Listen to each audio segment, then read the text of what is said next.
हे परमपिता परमेश्वर, मुझे असत्य से सत्य की ओर ले चलो। मुझे अज्ञान के गाढ़े अंधकार से ज्ञान के अनंत प्रकाश की ओर ले चलो। मुझे मृत्यु के इस नश्वर चक्र से निकालकर अमरता के शाश्वत बोध की ओर ले चलो। यह सोच हर किसी की है।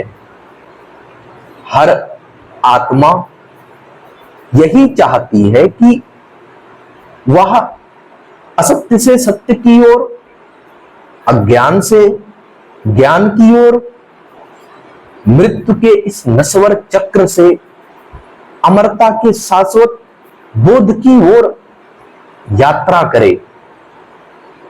उसका जीवन खुशहाल हो। हर आत्मा अपने लिए यही इच्छा अभिव्यक्त करती है। यह वैदिक प्रार्थना केवल कुछ पंक्तियां नहीं है, यह मानव चेतना की सबसे गहरी और प्राचीन पुकार है। ये पुकार आज से नहीं है, सदियों से हर मानव चेतना की है। यह उस जीवात्मा का क्रंदन है जो इस भौतिक संसार के अंधकार में भटक रही है और अपनी वास्तविक पहचान को भूल चुकी है। जब हम जीवन की इस गहरी यात्रा पर निकलते हैं तो सबसे पहला प्रश्न यही उठता है, हम कहां से चले हैं? हमारी यात्रा का प्रस्थान बिंदु, स्टार्टिंग पॉइंट क्या है? हमारे जीवन की यात्रा का उद्देश्य क्या है? इस यात्रा का प्रस्थान बिंदु है अज्ञान। और यदि हमें प्रकाश की महिमा को समझना है तो सर्वप्रथम हमें अंधकार के स्वरूप को समझना होगा, अंधकार के विभिन्न रूप को जानना होगा। यदि हमें रोग से मुक्त होना है तो पहले रोग का सटीक निदान करना होगा। जब तक मनुष्य को यह बोध ही ना हो कि वह एक अंधेरे कमरे में बंद है, तब तक वह बाहर निकलने का मार्ग नहीं खोजेगा। जब तक एक मानव चेतना को पता ना हो कि वह अस्वस्थ बीमार है, तब तक वह उस बीमारी का इलाज करवाने के बारे में नहीं सोचेगा, वैद्य के पास जाने की ना सोचेगा। जब तक जीव को यह एहसास ना हो कि वह अज्ञान के बंधन में है, वह अज्ञान के बंधन में जकड़ा हुआ है, बंधा हुआ है, तब तक उसके भीतर ज्ञान की तीव्र पिपासा, मोक्ष की इच्छा उत्पन्न नहीं हो सकती है। इसीलिए केवल और केवल अज्ञान, अंधकार, माया और बंधन की सूक्ष्म परतों को जानना बहुत आवश्यक है।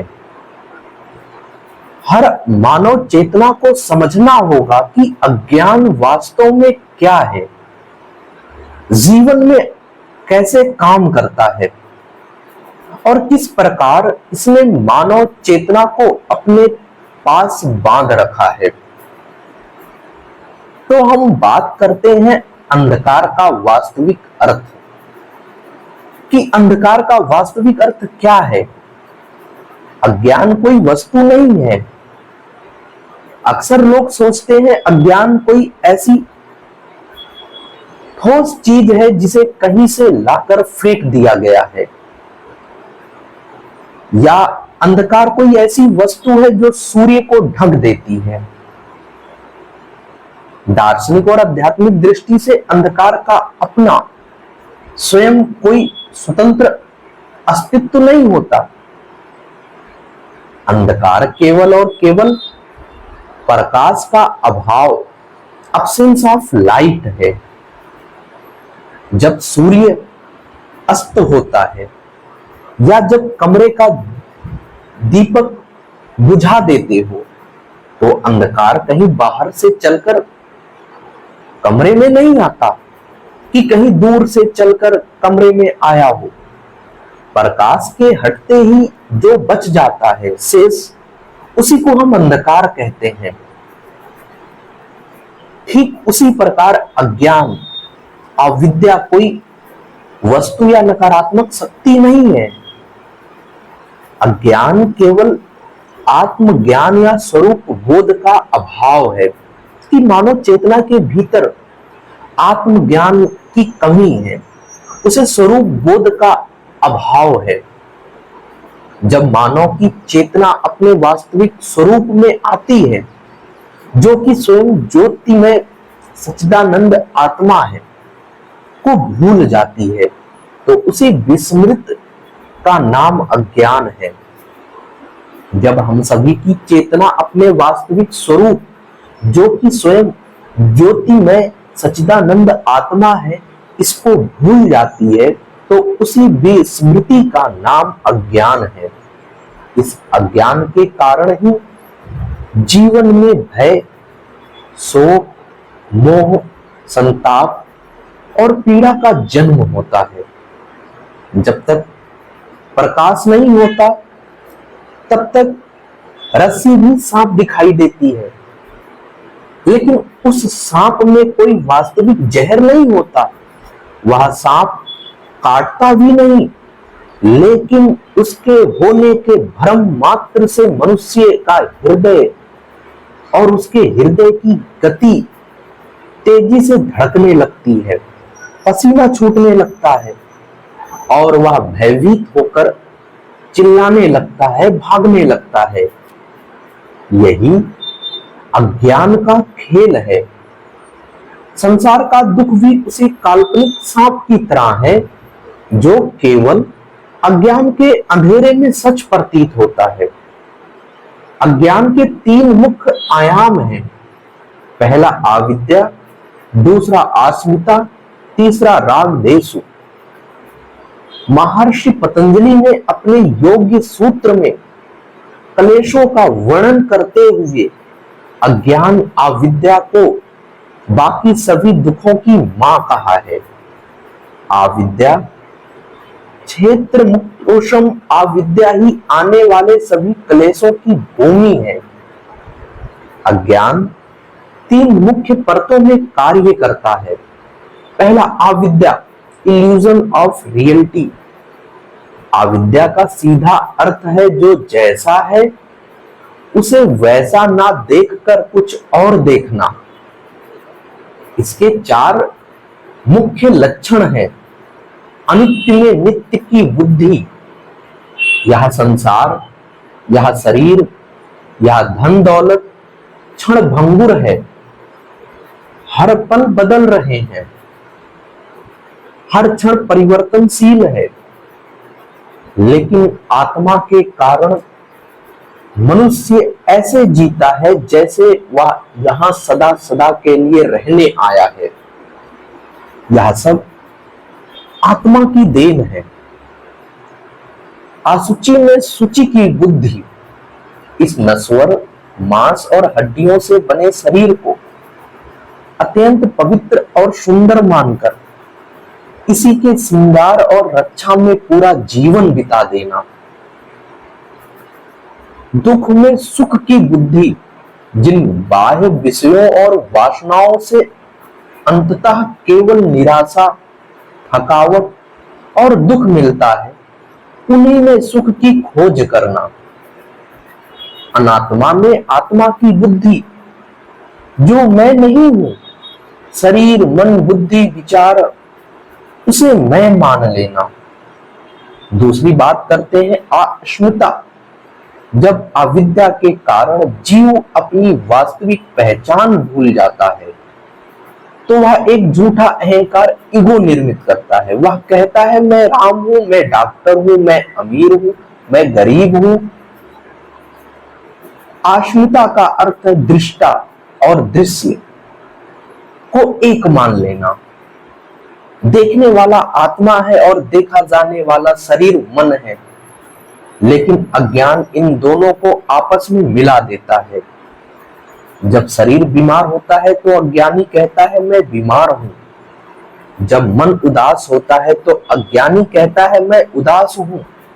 यही अस्मिता का बंधन है। राग और देशु, अस्मिता से राग लगाव और देशु घृणा का जन्म होता है। जो वस्तु या व्यक्ति हमारे अहंकार को सुख देती है उससे हमें राग हो जाता है। हम उसे पकड़कर रखना चाहते हैं, हम उसे कभी छोड़ना नहीं चाहते हैं। जो वस्तु या व्यक्ति हमारे अनुसार नहीं चलती या दुख देती है उससे हमें देश हो जाता है। हम उससे दूर भागना चाहते हैं, उससे रिश्ता संबंध तोड़ना चाहते हैं। और इस प्रकार राग और देश के दो पहियों पर अज्ञान की गाड़ी दौड़ने लगती है। जो मनुष्य कभी शांत नहीं बैठने देती, कभी भी मनुष्य को शांत बैठने ही नहीं देती। अब बात करते हैं माया का जाल, जो है नहीं पर दिखता है। जब हम अज्ञान की बात करते हैं तो वेदांत में माया का सिद्धांत आता है। माया क्या है? या मां शा, माया जो नहीं है वही माया है। माया ईश्वर की वह शक्ति है जो सत्य को छिपा देती है, आवरण शक्ति, और असत्य को प्रकट कर देती है, विक्षेप शक्ति। इसे एक बहुत सरल उदाहरण से समझिए। जब आप सिनेमा हॉल में जाते हैं और पर्दे पर फिल्म देखते हैं तो पर्दे पर कभी आग जलती है, कभी बाढ़ आती है, कभी युद्ध होता है। आप भावुक होते हैं, रोते हैं, हंसते हैं। लेकिन जैसे ही सिनेमा हॉल की लाइट जलती है आप देखते हैं कि वहां केवल एक सफेद शांत और कोरा पर्दा था। ना वहां आग थी, ना पानी। माया भी इस संसार का वही सिनेमा प्रोजेक्टर है, या परम सत्य ब्रह्म आत्मा के निष्कंप और शांत पर्दे पर जगत के अनगिनत दृश्यों को प्रक्षेपित कर देती है। जब तक आप प्रोजेक्शन में उलझे हैं तब तक आप अज्ञान के अंधकार में हैं। जिस दिन आपकी नजर पर्दे पर पड़ जाती है उसी दिन आप माया के पार निकल जाते हैं। परम सत्य शुद्ध चेतना ये माया का प्रकाश या अज्ञान है। संसार के दृश्य, जन्म, मृत्यु, सुख, दुख एक फिल्म की तरह। अज्ञान का मनोवैज्ञानिक और व्यवहारिक प्रभाव सुनिए। आध्यात्मिक बातें केवल हवा में नहीं है। इस अज्ञान का असर हमारे रोजमर्रा के जीवन पर पल पल पड़ता है। चलिए देखते हैं कि अज्ञान हमारे दैनिक जीवन को कैसे प्रभावित करता है। अज्ञान का स्वरूप, पहचान का भ्रम। व्यवहारिक जीवन में इसका परिणाम है मृत्यु का निरंतर भय, बुढ़ापे और बीमारियों की निरंतर चिंता, दूसरों से तुलना और हीन भावना। मृत्यु का निरंतर भय, बुढ़ापे और बीमारियों की चिंता, दूसरों से तुलना और हीन भावना, और बाहरी सुख पर निर्भरता, कभी ना खत्म होने वाली इच्छाएं, वस्तुएं पाने की दौड़, अंधी दौड़, इच्छा ना पूरे होने पर क्रोध, दैत्य की दृष्टि, ईर्ष्या और नफरत, संबंधों में कड़वाहट और अकेलापन, समाज में विभाजन और हिंसा। ईर्ष्या और नफरत, संबंधों में कड़वाहट और अकेलापन आता है।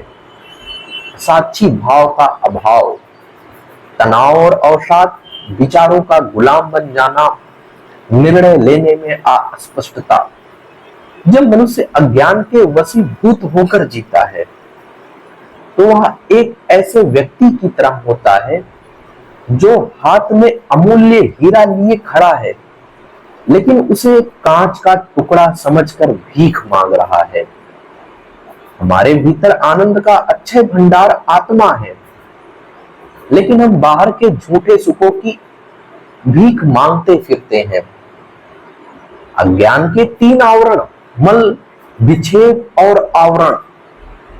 वेदांत दर्शन के अनुसार हमारी आत्मा के 3 अज्ञान की 3 मुख्य परतें चढ़ी हुई हैं, जिनके कारण प्रकाश बाहर नहीं आ पाता। मल, इम्प्योरिटीज ऑफ माइंड, यह मन का कचरा है। काम, क्रोध, लोभ, मोह, मद और मत्सर 6 विकार। जब तक मन में यह गंदगी है तब तक ज्ञान का प्रतिबिंब साफ दिखाई नहीं दे सकता। जैसे गंदे आईने में चेहरा साफ नहीं दिखाई देता।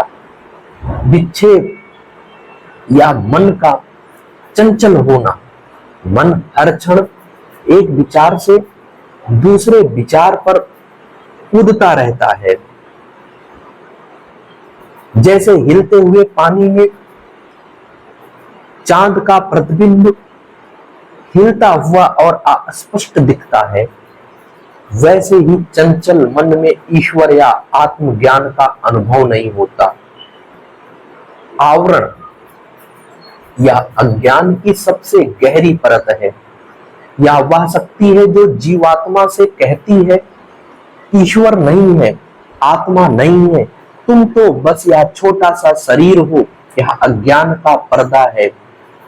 इन तीनों परतों को हटाना ही अध्यात्म की पूरी यात्रा है। जब तक ये परतें नहीं हटती, मनुष्य अंधकार की कंदराओं में ही भटकता रहता है। अज्ञान से मुक्ति का पहला कदम जिज्ञासा और स्वीकार्यता है। तो फिर इस अंधकार से बाहर निकलने की शुरुआत कहां से होती है?